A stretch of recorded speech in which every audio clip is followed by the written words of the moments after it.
Cool. All right, so with all this in mind, I think Yvonne, you're the later generation between us two here. I mean, Mm, how does all this play for you? You're independent now. You had the good fortune of coming from an independent person, and let's define that. I mean, it's somebody who knows they have they have the clay, they have the spirit, they have the juice mm, inside, and now they have to work on it. You had the mm, good fortune of Ismail being one of those people. Like with my son Ronan, I mm. couldn't imagine him going Federite ever. So, Yeah. I wish he could be here, but you're here, you know, Mm, and maybe you could help these people that we started the podcast with that are yeah. reaching out to me, how do I deal with all this kind of stuff? I mean, how are you dealing with it? What's your take on all this? Mm. It's, it's quite difficult, I think. Um, I like how you defined it though. I like that clay. I like that imagery of clay. And I think you have to. I don't know how to be otherwise. I I think that's to me was always like the obvious choice. You go where there's spirit, where there's juice and talent. And if it's not there, you shouldn't be there. If that's what you're looking for. So uh, uh, I know it's difficult, and people are in this place of like, oh no, but what do I do? Where do I, how will I train? Um, and yes, I had the good fortune. At the same time, I think, we spoke about this before. I also don't think there is coincidence or luck. Hmm. Lots of people said to me before, oh, your luck that you found Ismail, or your luck that you're working with Dave was like, is not luck. I messaged Dave when I wanted to talk to him. When I found your work, and I was like, this is amazing. Like, I just want to speak to you, and because I like this. So I searched for you, and Ismail was the same. Like, I was quite bruised, I think, and hurt from all the stuff I had experienced in Brazil, of this calculating mindset that happens in federations, of these little ego duos, and the calculations of who's gonna be senpai, and you can't grade before me because then you're too close to me, and blah, blah, Mm-hmm. and I was just so fed up with that stuff. But then when I got to Ismail, and it was like this tiny dojo in central London, like a room not much bigger than my tiny flat, um, and everyone's just beating the hell out of each other, and it was just that vibe, and there was no bullshit, and I was like, cool, that's this where I'll be. So I think you kind of have to find. I think you have to find that place and keep looking for it. I think you kind of have to be restless about it, and sort of uncompromising, Mm. with your with this feeling, with this clay. Ismail told me a bunch of times, like, wow, if I wasn't like this, you wouldn't be here anymore. And I was like, I think, yeah, I think he's got a point. He's got a point. and and I think if you have that knowing, it's like, that's one thing I couldn't understand. A lot of these friends of mine that stayed after experiencing, someone like Yamada Sensei, and some, experienced Chiba Sensei, even if a little bit, but they had the connection to the generation of people that had trained a lot and had put the work in. And there's a bodily experience of that knowing, isn't it? Like when you know that someone truly threw you and took your balance, and they're confident in taking your balance, and you're hopeless. And I always had these teachers that made me feel hopeless. Ismail was shorter than me. My boxing teacher was shorter than me, and you're in utter shit, right? You're fucked all the time. And it's like, maybe I'm crazy that's what I think that. Wow. But that's the people is when I see you, Dave. Those like, your guys are so much bigger, and you're like, look at what he's doing to them. That's the person you want to learn with. Not the 6'5" guy that can pick people like that and do whatever. Yeah. And I remember once we were chatting, and you were kind of giving me feedback on some of the videos we exchanged, and you're like, "Oh no, you're doing well, but I'm just a bastard." And I said to you, like, "Yeah, I know. I love a bastard." Well, kind of But like you in know our what I mean? story. Like, I think Yeah, I you need know. to have this kind of... Totally. I think you're right. And the stories that we shared here, Ismail and I, we kind of looked for these. We looked for those people. Like, we didn't just stumble upon them. There was something in us innately, and maybe we can't solve this for those people, but maybe you could talk on, some of the current difficulties with staying true to yourself. What have you been? You still have like a lot of friends, or I don't. Yeah. I mean, we just kind of really just met, but Authenticity. you You're still have talking a about lot authenticity, I think. Yeah, you still have some contacts inside Federation, more than I do for sure. I'm sure you have some things, some advice, some wisdom you've gained by staying true to this aspect of yourself, the way that we have. But I don't have those issues anymore, because I'm thoroughly gone. To me, Federation Aikido is a different art. I think It's so. it's like fishing or auto racing. It's just something different. I don't do it. One of the former Deshi, one of my old colleagues, he said, "I don't think it's even Aikido. I don't know what it is. Based on our own background, and I didn't really say anything because I didn't know what to say. It was like it is what is out there, and the way it's approached and understood. But if I can go backwards a little bit, Ivan, a couple of years ago, you and Kathy shot off to Japan for, what was it, like 3 months, 4 months? Yeah. And 4 months in total, yeah. And some of these teachers you've seen before, now you are more exposed to them, especially in Kyoto, I believe, in Osaka and Tokyo, but Kyoto above all, I believe. I can't remember, but you're primarily exposed to Federation Aikido in the motherland. And how did you feel about the fact that you are? Because in my own mind, I thought I was thinking, I wonder, not for, he's not going to go standard. It's not neither him nor Kathy.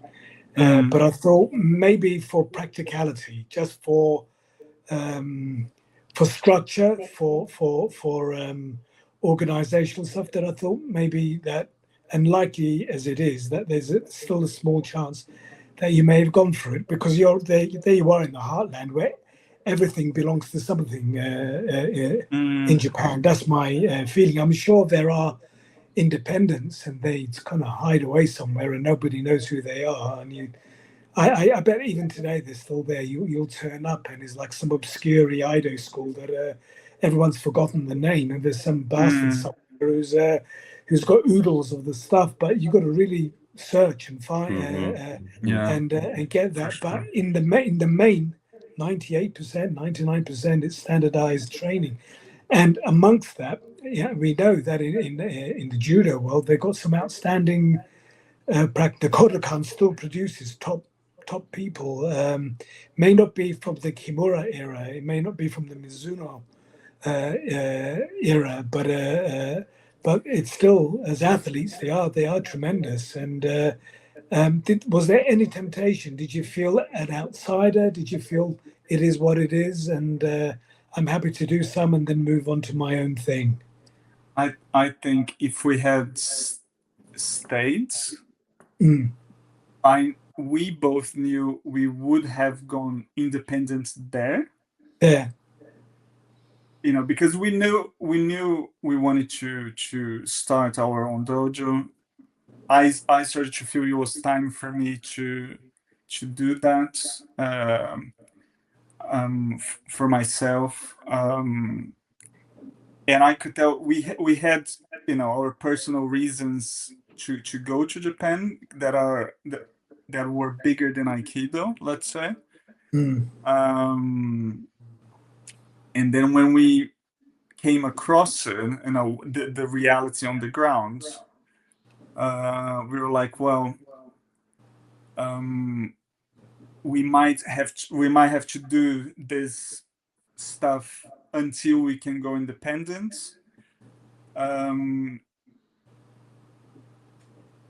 But knowing that there will be the struggle of the language, we will have to go through that period of time of getting the language down. And I was kind of, you know, I had just come out of an immigration phase with the British government, and I wasn't quite keen to start another immigration Another one. process Yeah. that is in an even in a more difficult language and all that.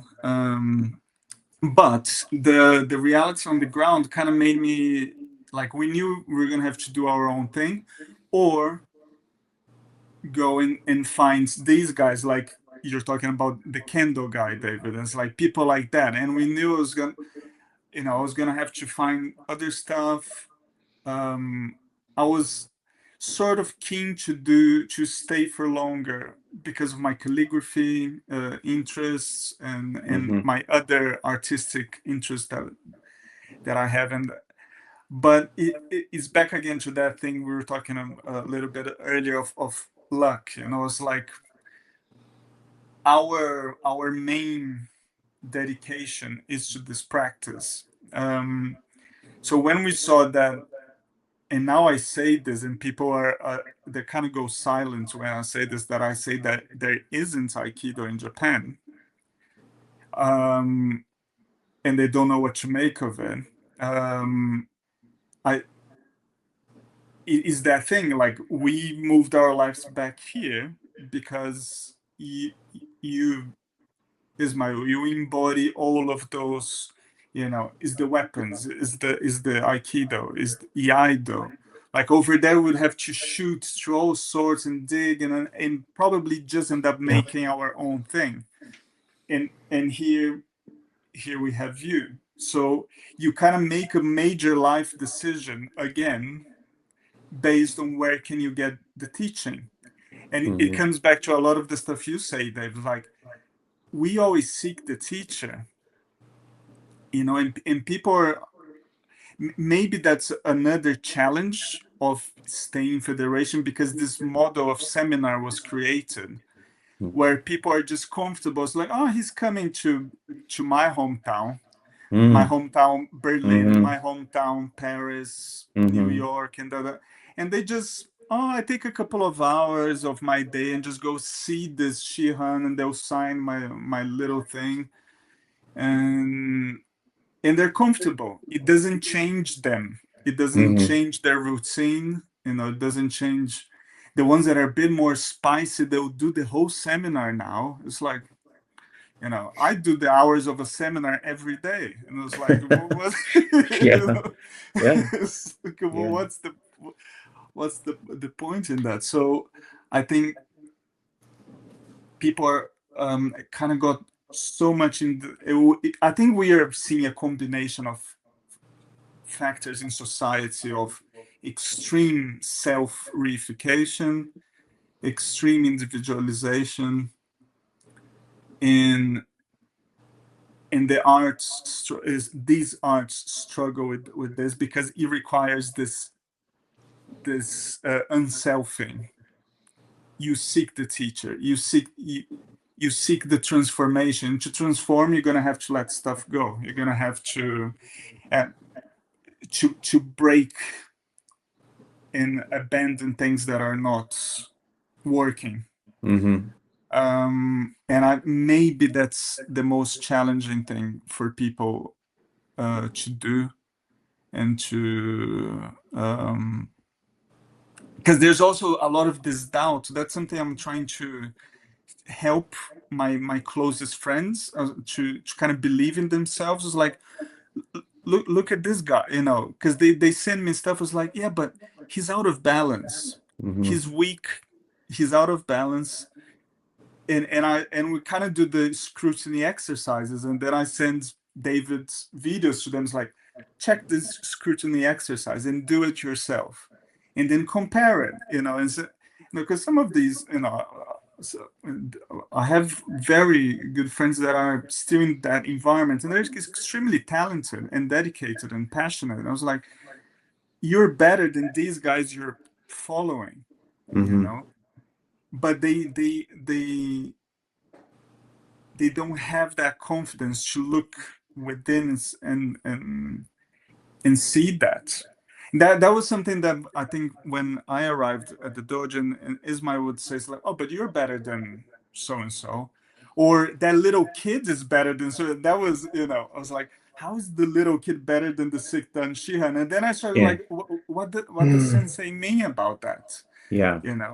And then you kind of like, oh, I see what he means. I see what these people that are just set and stale, and they've become a caricature of something, Mm-hmm. or a museum piece, and Mm-hmm. and the child or whoever it is have that bubbling life, and they're moving, and they're so I think you kind of have to look for those things, and I think you have to.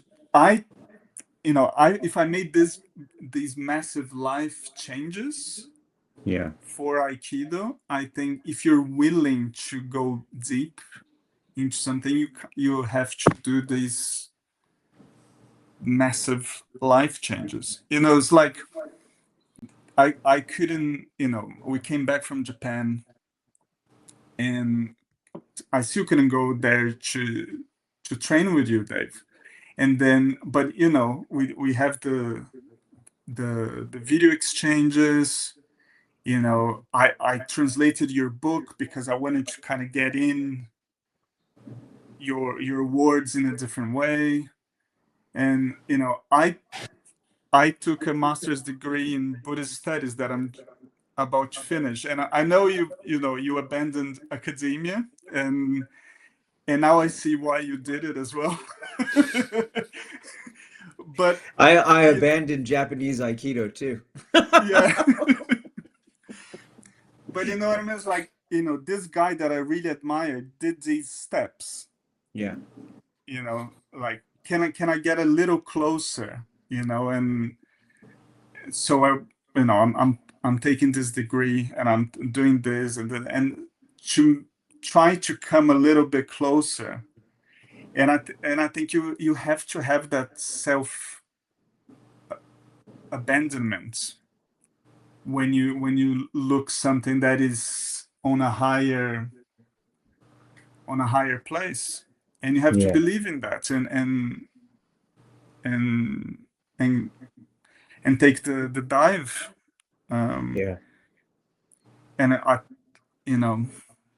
that's the only thing I can think about that resembles any sort of advice. Of course, it comes with a cost, all of this, but Yeah. You're amusing me because but whilst you're over there, and this will make you laugh, Dave. I'm at the kitchen table downstairs, and messages coming through. Yeah, hi. They're in Japan. I don't know where you were, but we're missing you. Are you drinking? Are you drunk? So really, and that's when you're saying we want to come back. That's it. You made up your mind, and it was interesting because I thought the not so much you in this, but much newer, much more naive at the time is Kathy, and as a woman, how that would work for her had you stayed there for a couple of years. No doubt you could do very, very well. You could learn a lot, and probably more cultural than anything else. There are individuals again you could track down. But I think for a woman, it's still very difficult. I think it's bad enough. It's bad enough. We're supposed to be more progressive, more developed, but some things go backwards, as we all know. And a girl's lot is tougher. And I think I don't think she would have done anywhere near as well without having the setup I've got. I've got time, her dedication, and her attitude, and her etiquette. Not shy, but not stepping on feet either. It's a difficult quality to get with people, and so I thought that would have been the limitation in some ways. But you came back, but there was no. Sorry. No, so sorry. You're saying about Kathy. I think that was a really interesting thing to see, isn't it? Like, because of course when we.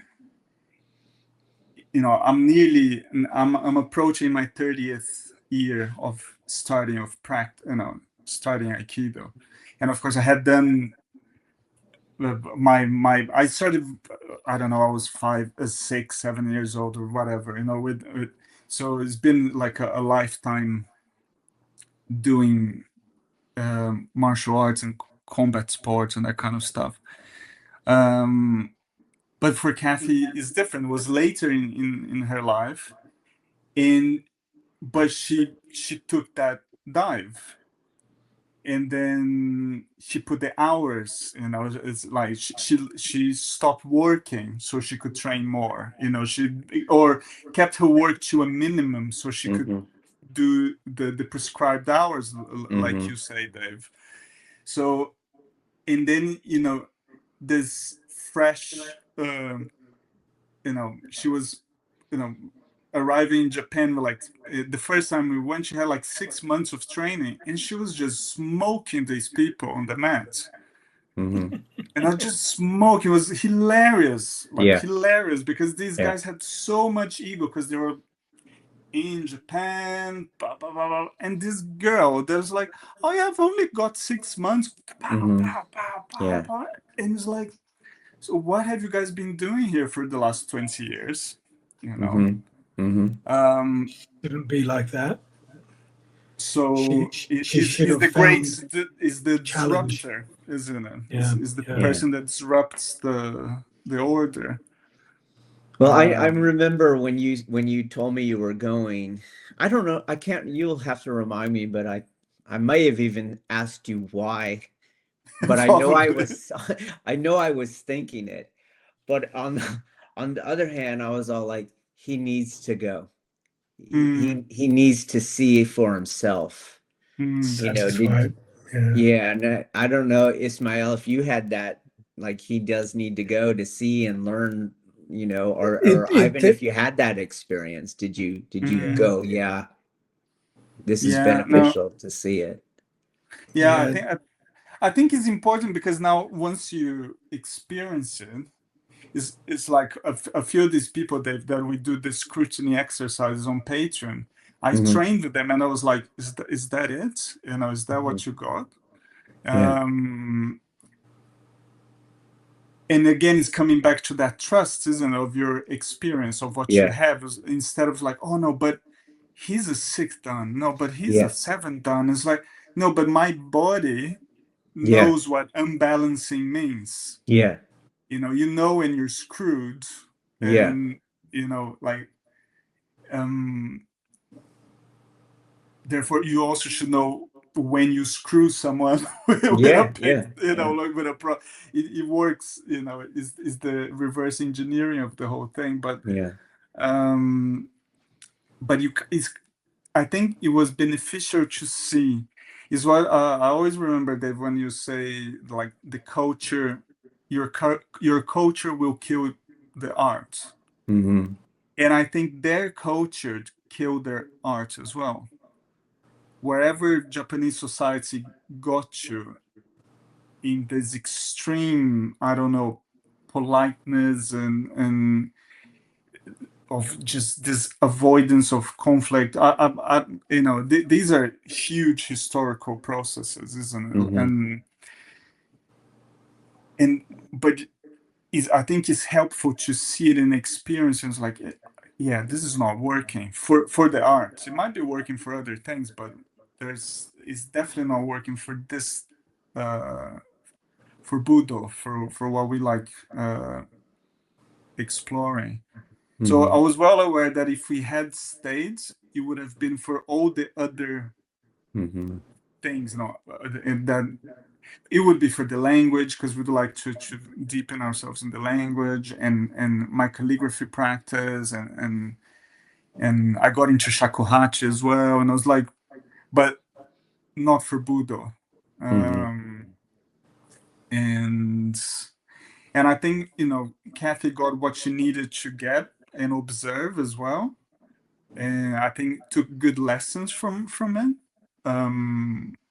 which I'm sure at some point should be able to talk about it. But then I think we're also okay. Let's go back, and because I think as a also as a woman, as a half Japanese woman, she would have way more constraints. Is she fluent in Japanese? No, Okay, so yeah. but it would be there would be this imposition, and Mm-hmm. they couldn't impose anything on me. One, because I couldn't care less. Mm-hmm. It might just be my Brazilianness. Mm-hmm. And I'm like, I'll just hug everyone and I'll beat you Look at the on eyebrow. way. Welcome to Brazil. Welcome to Brazil. Yeah, but then also like your skill and your conditioning, right? I could imagine, right? I remember once we went to And then you um said, David, you was yeah, like, if you're not coming here, you stay with Ismail. You have to stay yeah, with Ismail. yeah, I remember you said that. So, yeah. which is true.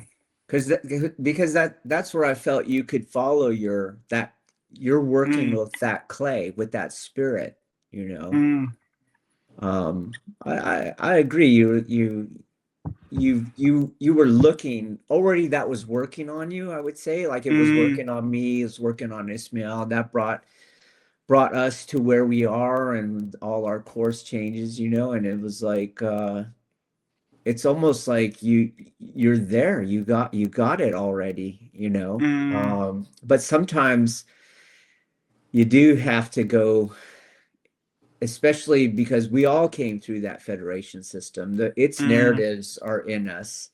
mm, Um, and regardless that we were going to work with our own spirit, follow our own path, we still are influenced by that. And there was a part of me too when I went to Japan. I was like, okay, cool. You know, mm, I'm gonna get it, you know. But very quickly, like I said, I quit all Aikido there, went into something else. I knew I had to hurry up and finish this damn mm, requirement for my doctorate to get back mm, so I could go get to Chiba Sensei in San Diego. It was like, to just put mm, it simply, it's like Aikido's not here, it's in San Diego right now. mm, But what I did, because in the meantime, because I was forced to be there, is kind of what I've ended up doing now. I just got a circle of tight friends some were Japanese, some were not Japanese. They had already seen through the fiction, and we would work in our own little atmosphere. You know, there was probably like 6 of us. So my main dojo there, and you had to go to many schools in order to be able to train daily, because most schools only had 2 or 3 days a week. So in order to train daily, we're traveling all over, but we would meet up at the various train stations and go travel all around the Kansai so we could get this daily schedule going. But the main school where we did probably 3 classes of the week was at that Budo center. And that mat was just huge mat. I think you went there, didn't you go? Yeah, huge mat, massive. just so many people on the mat. Yeah. And they would contract with Nomura Shihan from the Osaka Aikikai at that time. And what ended up happening is that we actually influenced him. So he would introduce the technique like any teacher would anywhere all over the world, you know. But then he'd come into our little corner and we would just, you know, beat the crap out of each other and stuff like that. And I think like there is like, as I'm listening to you, there's a kind of like, there is a logistical issue to when I follow this inner spirit. Like you know when you're ready, but your circumstances might not be ready entirely, you know.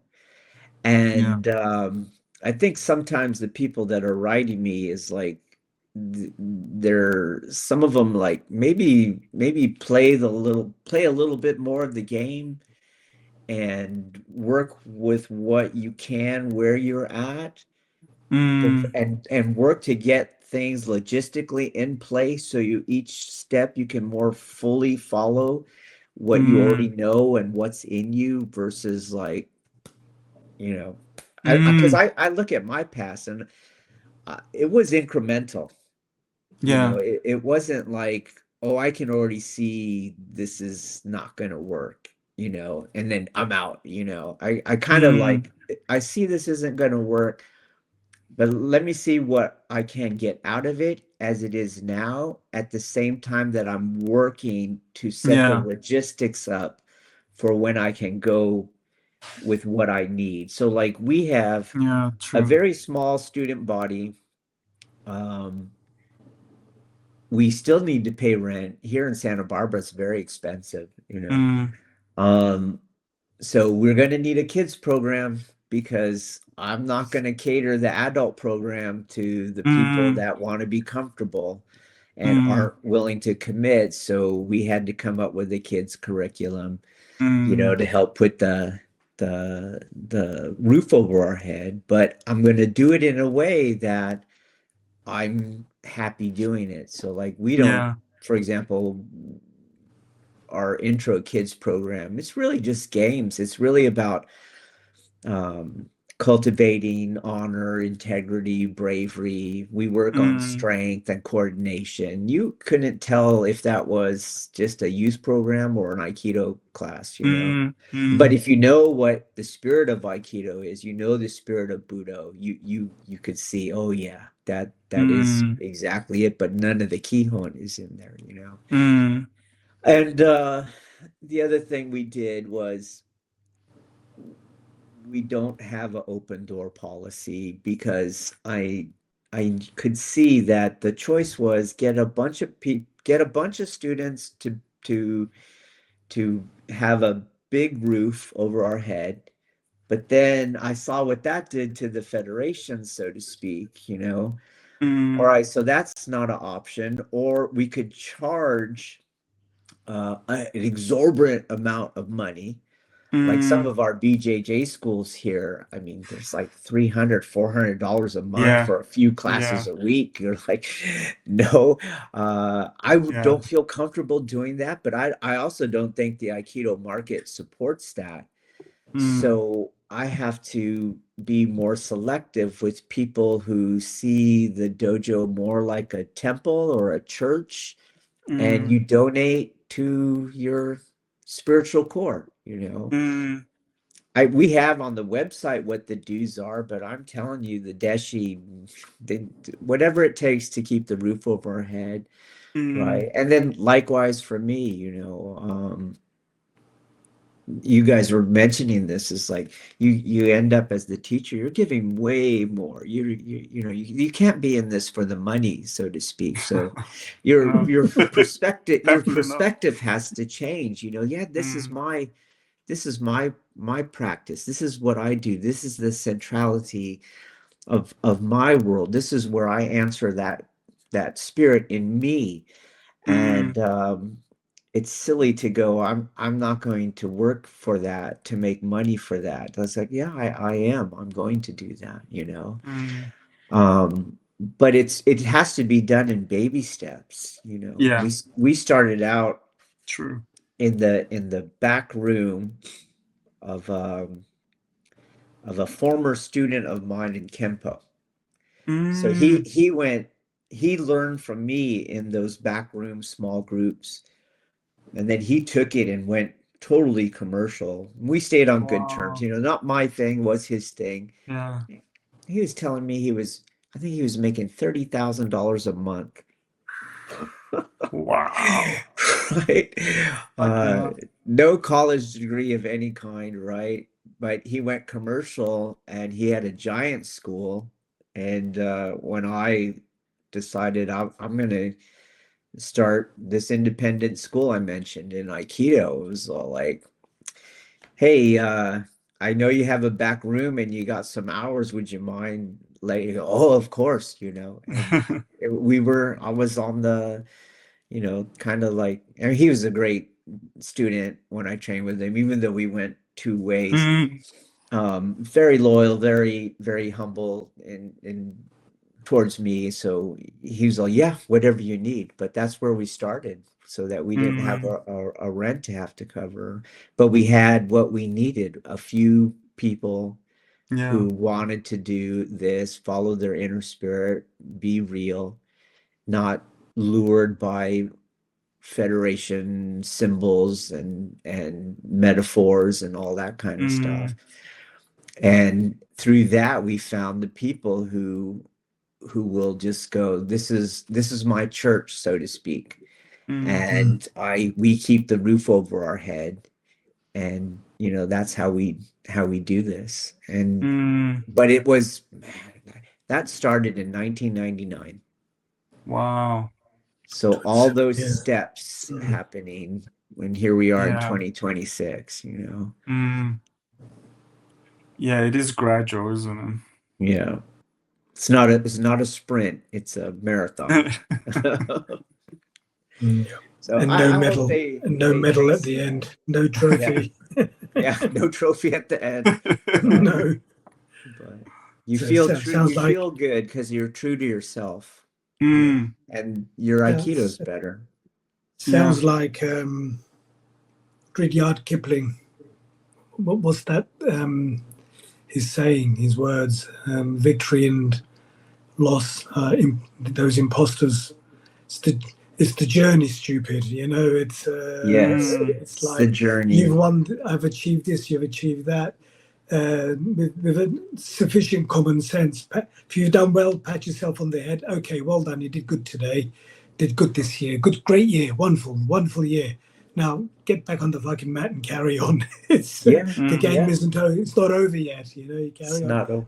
It's a shitty week. Carry on. Is this the journey? It's going to have its ups and downs, and it's going to some mediocre days, some truly elevated moments, and young James, I asked him, he's just come back as a young guy, very I mean, Ivan would probably concur, immensely talented and not. It's and it depends on the day, and he's got a lot to contend with, but he's an incredible young man. I mean, he's been to Japan several times. I have a lot of time for James, and he's trying to get into Cambridge, trying to get into another university. He's not confident with Cambridge, but whatever. So he's back last week. So just by chance he parked where I parked, and we're walking back. And did you enjoy it, James? You enjoying coming back?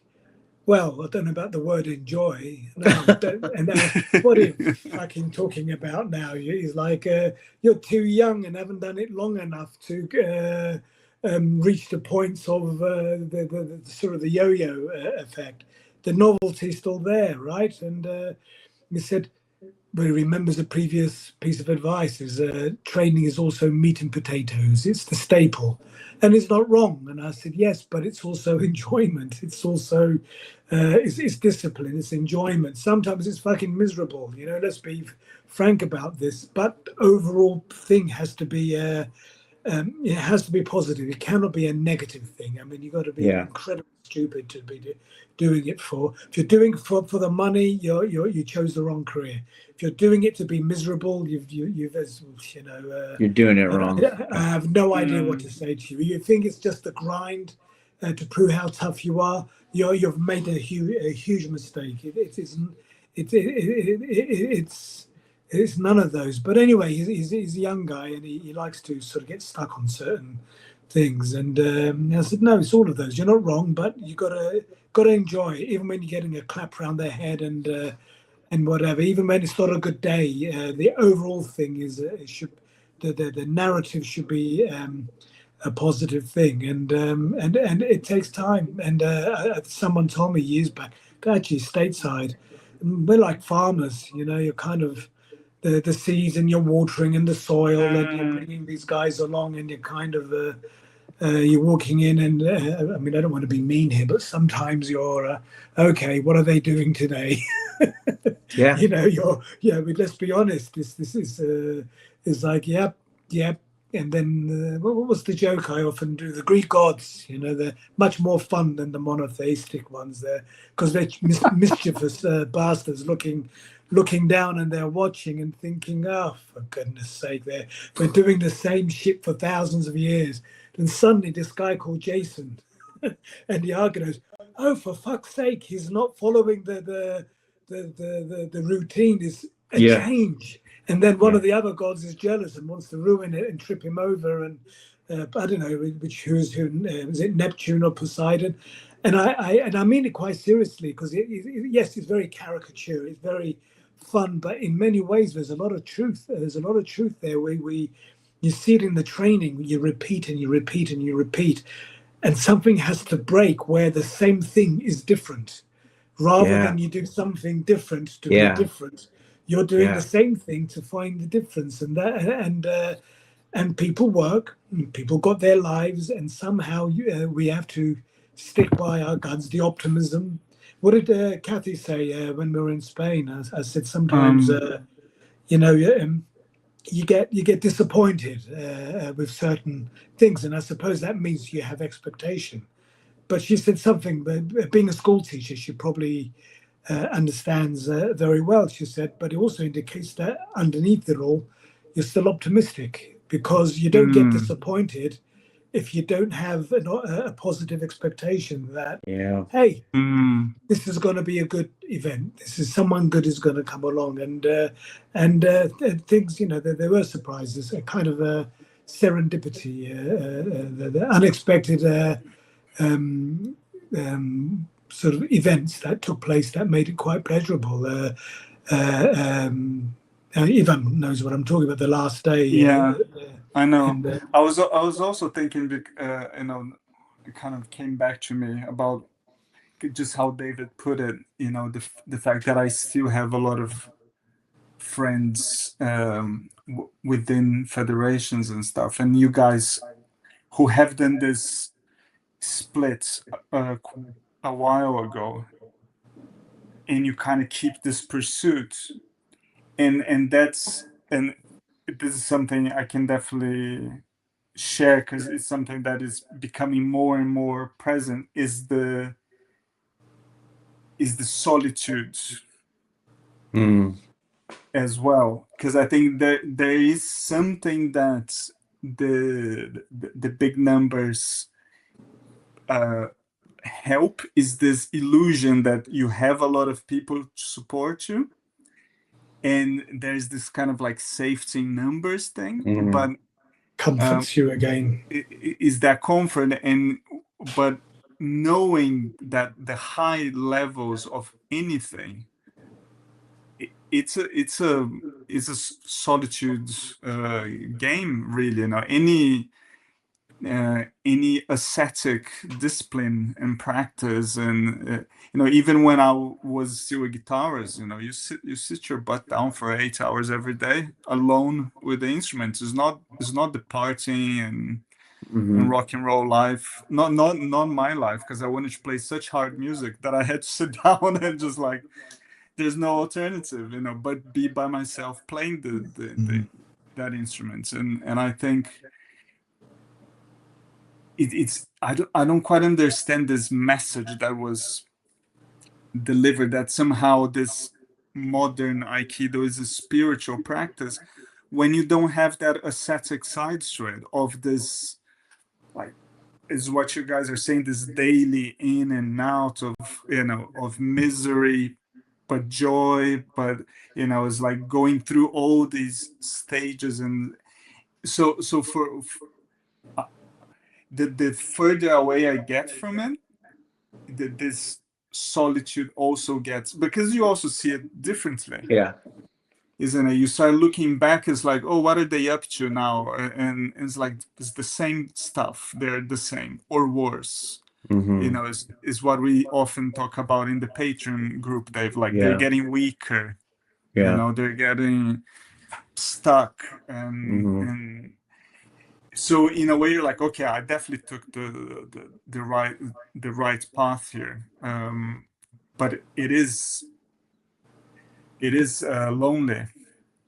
And Let me chime in there because I think I'm in the middle here, and I agree to 100%. But I'll tell you this: you do get to meet people because there's a gravity when we pursue our mm, spirit, mm, and I don't, I don't, let me say it this way: like, our friendships are really on one level just burgeoning here, but on mm, another level, there's such an intimacy between us three because we mm, pursue this part of our humanity, and you start to feel like, brothers, mm, not just friends, kindred spirits. We get this in law enforcement too every once in a mm, while, because you mm, have, cops are just people of the public, just like mm, anybody who joins a dojo. But within that profession, you're going to get those people that rise and pursue the ideals of being a service over self. mm, So that's an unselfing, like we have mm, been talking about so far. Um, and here at the end of my, official sworn career as a deputy sheriff, mm, you kind of rise up like we all did through this federation process. And I'm now at our regional law enforcement academy, and if you're teaching there, you're one of those people that mm, kept pursuing the ideal. So now I'm surrounded by other mm, people who I maybe knew of, maybe I did not know at all, but we have this pursuit of this unselfing, mm, and I we're just brothers. We're mm, kindred spirits. We are you don't realize in some ways how alone you were even when you were surrounded by people, mm, as opposed to now. So mm, even like talking with you guys here, like I know that's there. I feel that. mm, The last thing that Ishmael said about you got to find the joy long term. I was like, I was like, oh wait, I gotta stop talking because I gotta I gotta meditate on that for a while. I had the Assyrian experience. Like that's a lifetime right there. Yeah, I gotta that's Mm. enough. Like I was all like, can we end this podcast right now? Because You need to you think know, about it. sometimes I lose that joy. You know, but he's just right. He's ahead on the path, you know, to me. Mm. And he's right.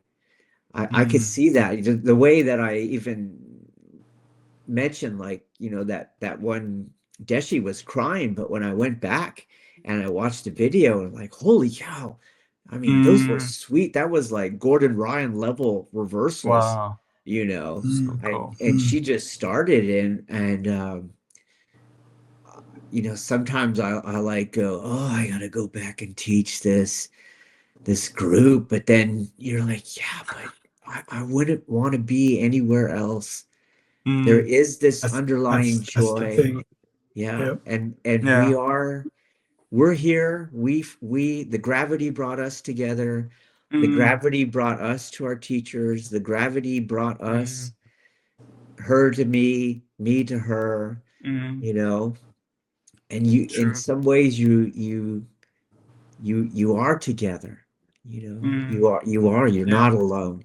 You were alone before, but you're not alone now, you know. So I just, so true.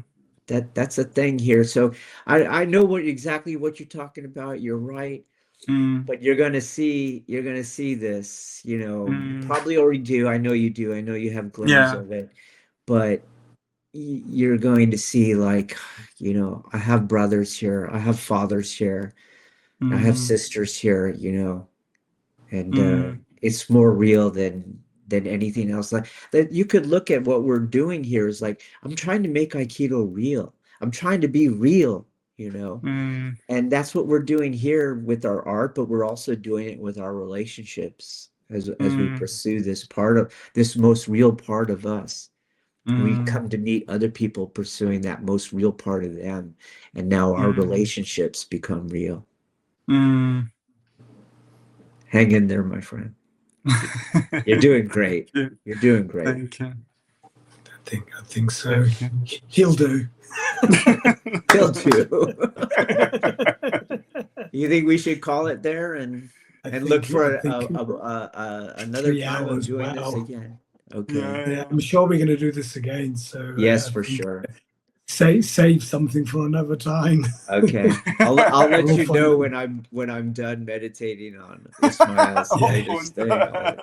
But thank you, my wonderful my to meet there. you finally. And it was a real pleasure. We've got there's good stuff here. I think it's very it is quite personal, and it's very well, I think it's what it's about. And we can only keep running with it and see what happens. And let's see what we can produce out of this and send it out to the big wide yonder and see what they say about us. Okay. All right. Sir, Dave, it's been amazing. My friends. Thank you so much. Thank you. Thank you so Take much. care. Ciao. Bye-bye.